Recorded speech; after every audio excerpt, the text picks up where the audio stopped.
Hello trader, control your emotions. आज की इस चैप्टर में हम सीखने वाले हैं अपने इमोशंस को कंट्रोल कैसे करें। बहुत लोगों को डाउट है कि सर हमने सब कुछ सीख लिया है। Support, resistance, supply zone, demand zone, option chain, OI data सब सीख चुके हैं हम। Short buildup, call buildup, long liquidation सब सीख चुके हैं, बट इमोशंस कंट्रोल नहीं होते आपके। बहुत लोगों के डाउट है ये कि इमोशंस को कंट्रोल कैसे करें। हम आपको इस वीडियो में सिखाने वाले हैं कि आप अपने इमोशंस को कंट्रोल कैसे करेंगे। छोटी सी वीडियो है, अगर आप चैनल पर नए हो तो चैनल को सब्सक्राइब जरूर कर ले प्लीज़, और एक लाइक जरूर करें। और जिसे भी इस फ्री के कोर्स की ज़रूरत हो तो आप अपने फ्रेंड्स को शेयर करें। अगर आपको वीडियो की क्वालिटी अच्छी नहीं आ रही है तो कोने में जाइए, क्वालिटी में जाइए, एडवांस में जाके हाई क्वालिटी, एडवांस में जाके हाई क्वालिटी कर लीजिए। तो फर्स्ट चीज़ ये है, हमें ध्यान देना है, हमें फोमो में ट्रेड नहीं करना। फर्स्ट चीज़ क्या है, हमें फोमो में ट्रेड नहीं करना। जब हमारा सेटअप बनेगा तभी ट्रेड करेंगे हम, ऐसे ट्रेड नहीं करेंगे। ऐसा नहीं है कि बार बार ट्रेड करते रहे। एक ट्रेड हो गया, उसमें 2000 रुपये का प्रॉफिट हुआ, फिर भी आप संतुष्ट नहीं है कि हमें और प्रॉफिट चाहिए, ऐसा नहीं करना है। जब आपको पता है कि मेरा इतना प्रॉफिट हो गया है तो मैं यहाँ से निकलने में ही फायदा है, तो आपको वहाँ से निकल जाना है। अब सेकंड चीज़ आती है ओवर ट्रेडिंग। ओवर ट्रेड पेलते हैं लोग दबा के कि भाई एक बार आपको डिसाइड कर लेना है कि मुझे मंथ में कितने ट्रेड लेने हैं। आपको रिस्क लेवल पता होना चाहिए। फर्स्ट चीज़ हम आपको बता देते हैं कि ये चीज़ आपको खुद से ही करनी पड़ेगी। हम आपको ओनली एजुकेशन दे रहे हैं और इसके हम कोई पैसे नहीं लेते हैं, सब कुछ फ्री है आपके लिए। ये सब आपको खुद से सीखना पड़ेगा, ओनली आपको हम और एजुकेशन दे रहे हैं। ओवर ट्रेडिंग नहीं करनी चाहिए कि एक ट्रेड हो गया फिर बार बार ट्रेड करें। फोमो में नहीं रहना है, फोमो मिसिंग आउट नहीं करनी है, यानी कि कुल मिला के ओवर ट्रेड नहीं करने। अपने को रिस्क लेवल पता होना चाहिए कि हमें मंथ में इतने ट्रेड लेने हैं, इतने इतने लॉस रहेगा मेरा, और इतना प्रॉफिट मार्केट के ऊपर छोड़ देना है। प्रॉफिट फिक्स नहीं है, मार्केट कितना भी दे सकता है आपको मंथ में। ओनली आपको रिस्क लेवल पता होना चाहिए कि मेरा इतना चला भी जाए तो मेरा कुछ फर्क नहीं पड़ना चाहिए। जो मेरी लाइफ चल रही है उसके ऊपर मेरा कुछ भी फर्क नहीं पड़ना चाहिए। अब थर्ड नंबर पे आता है कंट्रोल योर इमोशंस। इमोशंस को कंट्रोल कैसे करोगे आप? इमोशंस को कंट्रोल करने का एक ही तरीका है, आपने डिसाइड कर लिया कि मुझे इतने ट्रेड लेने हैं, एक ट्रेड, दो ट्रेड, तीन ट्रेड, आपको रिस्क लेवल पता हो गया अपना, बस वहीं पर आपको एक ट्रेड हुआ।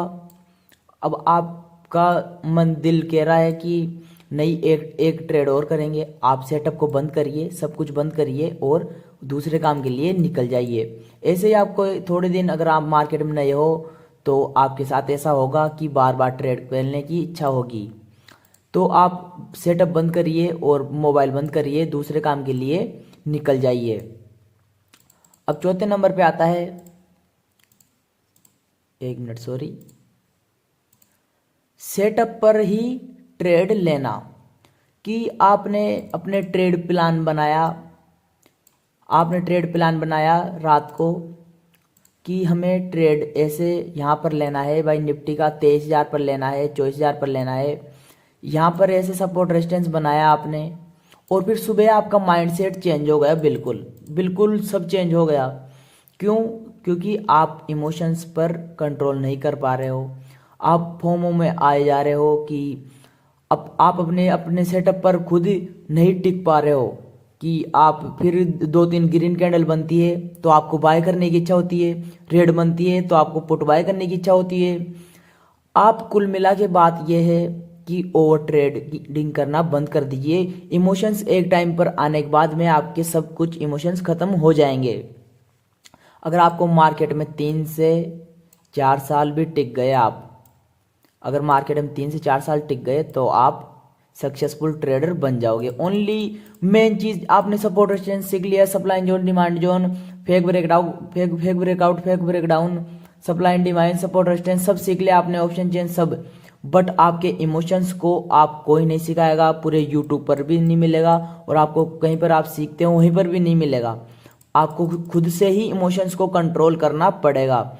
हम भी शुरू शुरू में आए थे तब बहुत लॉसेस किए, इमोशंस पर कंट्रोल नहीं किए। जो हमारे पर बीती हुई है हम वही आपको बता रहे हैं ओनली, और कुछ भी नहीं है। हमने जो गलती की, इतने लॉसेस किए, आप नहीं करो, बस हम ये चाहते हैं। तो अब अगले नंबर पर आते हैं, चलते हैं। माइंडसेट पर कंट्रोल रखना, कि आपका माइंडसेट कैसा है ट्रेड लेते समय। आपका माइंडसेट कैसा है ट्रेड लेते समय, कि आप मान लीजिए निफ्टी 50 है, 24,000 का कॉल बाय कर रहे हो, तब आप क्या सोच रहे हो, आप बाय करने से पहले क्या सोच रहे हो, फिर बाय करने के बाद में क्या सोच रहे हो, फिर ट्रेड चल रहा है तब क्या सोच रहे हो, प्रॉफिट चल रहा है तब क्या सोच रहे हो, लॉस चल रहा है तब क्या सोच रहे हो, फिर इसे एग्जिट करूँ या नहीं करूँ, फिर क्या सोच रहे हो, तब आप क्या सोच रहे हो। ये आपका माइंडसेट है कि आपको सब कुछ जनरल में लिखना है, माइंडसेट पर कंट्रोल रखना है आपको। अब आता है अगला, साइडवेज मार्केट में ट्रेड नहीं करना, कि मान लीजिए आप कंट्रोल नहीं कर पा रहे हो खुद को, आप साइडवेज मार्केट में भी ट्रेड दबा के पेल रहे हो, कि फिर इमोशंस को, फिर आप इमोशंस पर ही आ जाती है बात। इमोशंस को कंट्रोल कर लोगे आप तो इमिडिएटली आपके लॉसेस वगैरह सब बंद हो जाएंगे।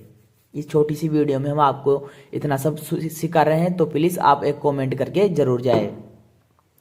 तो साइडवेज मार्केट में ट्रेड नहीं करना। मान लीजिए एक रेंज में मार्केट घूमे जा रहा है, घूमे जा रहा है, घूमे जा रहा है, और आप सोच रहे हो कि इस लेवल को ब्रेक करेगा मार्केट और यहाँ से हम कॉल बाय कर लेते हैं, या फिर सपोर्ट है इसे ब्रेक करेगा, इसे हम पुट बाय कर लेते हैं। बट ऐसा नहीं है। ओआई डेटा देखिए और लेवल देखिए कि पास में स्टॉप लॉस किसके मिल रहे हैं, लिक्विडिटी ऊपर मिल रही है या फिर नीचे मिल रही है, उस हिसाब से ट्रेड लीजिए आप। अब अगला आता है रिस्क लेवल पता होना चाहिए। ये भी इम्पोर्टेंट चीज़ है, अपने को रिस्क लेवल पता होना चाहिए कि मैं ट्रेड ले रहा हूँ, कि मुझे इस ट्रेड में मेरा इतना लॉस हो गया तो मेरे कुछ भी फर्क नहीं पड़ना चाहिए।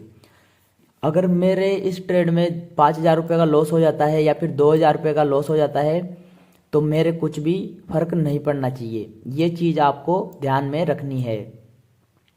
अगर आप पहले से ही डिसाइड कर रखे हो कि मुझे 2,000 रुपये का लॉस लेना है एक ट्रेड में और एक दिन में एक ही ट्रेड करना है, मुझे अपने इमोशंस पर ये एटीट्यूड होना चाहिए आपका कि मुझे ओनली एक ही ट्रेड लेना है और इतने का लॉस है, मैं इतने से ज़्यादा मार्केट को नहीं दे सकता, और मार्केट के ऊपर है कि आपको कितने भी दे सकता है मार्केट। सॉरी, वो कुछ दब गया था। आपको एटीट्यूड रखना है कि हमें मार्केट में या तो एसएल होगा या फिर टारगेट मिलेगा, बस दो ही काम होंगे, या तो एसएल जाएगा या फिर टारगेट मिलेगा।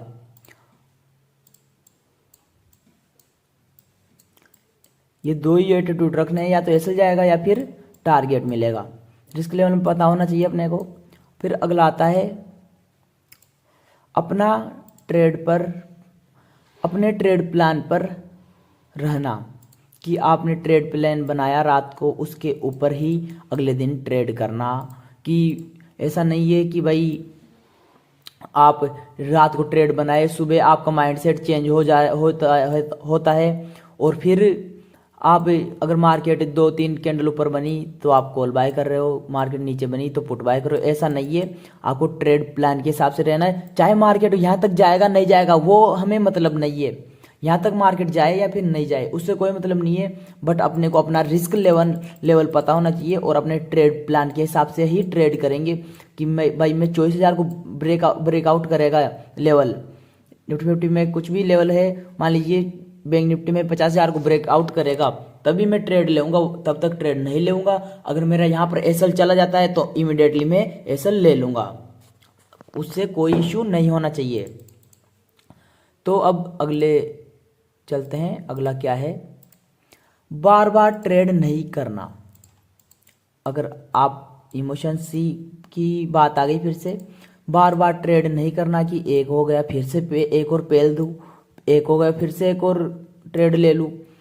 तो ऐसा नहीं करना है, आपको डिसाइड कर लेना है कि मुझे एक मंथ में 5 ट्रेड लेने हैं या फिर 10 ट्रेड लेने हैं या फिर 15 ट्रेड लेने हैं। अगर आप ऑप्शन बाइंग करते हैं तो ऑप्शन बायर, वैसे भी मार्केट ऑप्शन बायर्स के लिए 100 में से 20% ही ट्रेंडिंग रहता है, 80% साइडवेज रहता है। अगर आप ऑप्शन सेलर है तो बहुत अच्छी बात है। ऑप्शन सेलिंग में ज़्यादा मार्जिन लगता है और इसमें कम लगता है ऑप्शन बाइंग में। ऑप्शन बाइंग में अब तो 15 से 20 हज़ार रुपये में एक लॉट बाय हो जाता है और ऑप्शन सेलिंग में 1.5 से 2 लाख रुपए लगने लग गए हैं अब अगला आता है अपने सेटअप पर विश्वास रखना, कि आपको अपने सेटअप पर विश्वास रखना है कि यहाँ तक नहीं, यहाँ तक जाएगा या नहीं जाएगा इसकी कोई गारंटी नहीं है। मार्केट है कहाँ पर भी जा सकता है, इसकी कोई गारंटी नहीं है यहाँ तक जाएगा नहीं जाएगा, बट मुझे विश्वास होना चाहिए मेरे सेटअप पर कि ये जाएगा या फिर नहीं जाएगा। लेकिन मुझे ऐसा देना है, बस इतना देना है मार्केट को कि मुझे इतना 2000 रुपये का लॉस लेना है और इससे ज़्यादा लॉस नहीं लेना, बस मुझे रिस्क लेवल पता है मेरा। अगला आता है रोज़ अपना खुद का जनरल लिखना, ये भी चीज़ इम्पोर्टेंट है। रोज़ आप खुद का जनरल लिखिए कि आज आपके साथ क्या हुआ, आज अपने आप माइंड में क्या सोच रहे थे, ठीक है, आज आप क्या सोच रहे थे कि यहाँ से बाय करूँ या फिर नहीं करूँ। आपको डर भी लग रहा था, घबराहट भी हो रही थी, या फिर ऐसे सोच रहे थे क्वांटिटी बढ़ा लूँ, क्वांटिटी कम कर लूँ, या फिर और ट्रेड ले लूँ और ट्रेड ना लूँ। आप इमोशंस को कंट्रोल नहीं कर पाए। आपको सब कुछ एक जनरल बनाना है, उसमें लिखना है, सब कुछ लिखना है आपका। तो ये यहाँ पर इमोशंस की वीडियो ख़त्म होती है। अगर आपने यहाँ तक देखी है वीडियो तो आप सीखना चाहते हैं तो आप अगर चैनल पर नए हो तो चैनल को सब्सक्राइब कर लीजिए। आपको रोज़ ऐसे कंटेंट मिलते रहेंगे, एनालिसिस वीडियोस मिलती रहेगी। अगर आप चैनल पर नए हो तो सब्सक्राइब कर लो। अगर वीडियो अच्छी लगी हो तो एक लाइक ज़रूर करें और प्लीज़ एक कॉमेंट ज़रूर करके जाए कि आपको समझ में कैसे आया कैसे नहीं आया। हमें आपके कॉमेंट से मोटिवेशन मिलता है। मिलते हैं अगली वीडियो में, धन्यवाद।